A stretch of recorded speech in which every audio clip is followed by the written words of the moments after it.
एक बार एक 3 साल का बच्चा अपने माता पिता से एक मेले में बिछड़ गया और उसके माता पिता ने उसे बहुत ढूंढा, मगर वह बच्चा उनको कहीं नहीं मिला और वह बच्चा भी अपने माता पिता को ढूंढते ढूंढते बहुत दूर चला गया और थक कर एक फुटपाथ पर रोते रोते सो गया।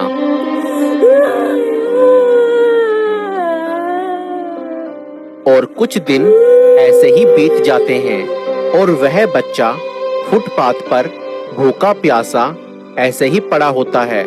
तो कुछ आते जाते लोग उसे कुछ ना कुछ खाने के लिए दे जाते थे और कुछ दिन ऐसे ही बीत जाते हैं और देखते ही देखते वह बच्चा बड़ा हो जाता है, 14 साल का।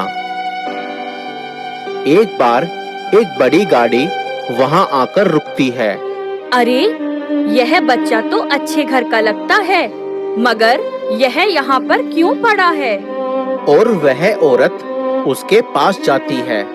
बेटा, तुम तो अच्छे घर के दिखते हो, तुम यहाँ क्या कर रहे हो? तुम्हारे माता पिता कहाँ हैं? क्या उन्होंने तुम्हें यहाँ पर भीख मांगने के लिए भेजा है? और वह बच्चा रोते हुए उस औरत को बोलता है, नहीं आंटी, मैं जब छोटा सा था तो एक मेले में अपने माता पिता से बिछड़ गया और तब से ही मैं यहाँ पर रह रहा हूँ। मुझे नहीं पता मेरे माता पिता कहाँ पर हैं।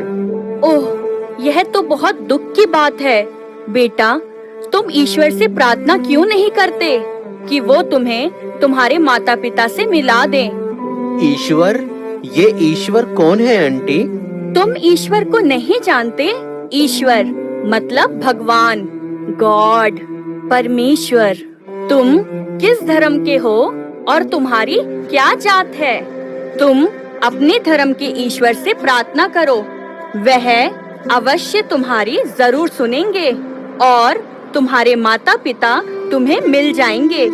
और इतना कहकर वह औरत वहां से चली जाती है और वह बच्चा यह सुनकर बहुत खुश होता है। अब उस बच्चे के मन में एक उम्मीद जाग गई थी कि वह अपने माता पिता से फिर से मिल पाएगा। फिर उसने जगह जगह जाकर यह जान लिया कि इस दुनिया में कई धर्म हैं और धर्म का मतलब इंसानियत और अच्छे कामों से नहीं बल्कि भगवानों और ईश्वर से है। अलग अलग धर्म के लोग अलग अलग भगवान को या ईश्वर को मानते थे, मगर मैं किस धर्म का हूँ, मैं किस ईश्वर को या भगवान की उपासना करूँ? कौन मेरी प्रार्थना सुनेगा?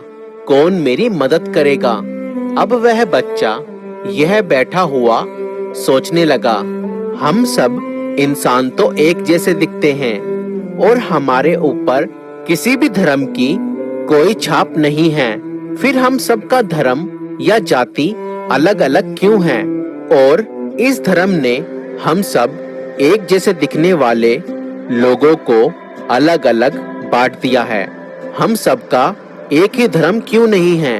अब वह बच्चा दुविधा में पड़ गया और अब उसे समझ नहीं आ रहा था कि वह क्या करे। आप सभी लोग बताएं कि अगर आप उस बच्चे की जगह होते तो क्या करते? इस वीडियो को यहीं रोककर अपना जवाब कमेंट करें। उसी रात वह बच्चा सोने से पहले हाथ जोड़कर यह प्रार्थना करता है, हे मेरे ईश्वर, हे मेरे परमेश्वर, आप कौन हैं? मैं किस ईश्वर से प्रार्थना उपासना करूं? हे मेरे ईश्वर, आप जो भी हैं मुझे बताएं मैं किस धर्म का हूँ और मेरा ईश्वर, मेरा बनाने वाला कौन है? और यह प्रार्थना करके वह बच्चा सो जाता है। और जब वह बच्चा सो रहा होता है तो उसके सामने एक बहुत बड़ा और नहीं पाजी, ये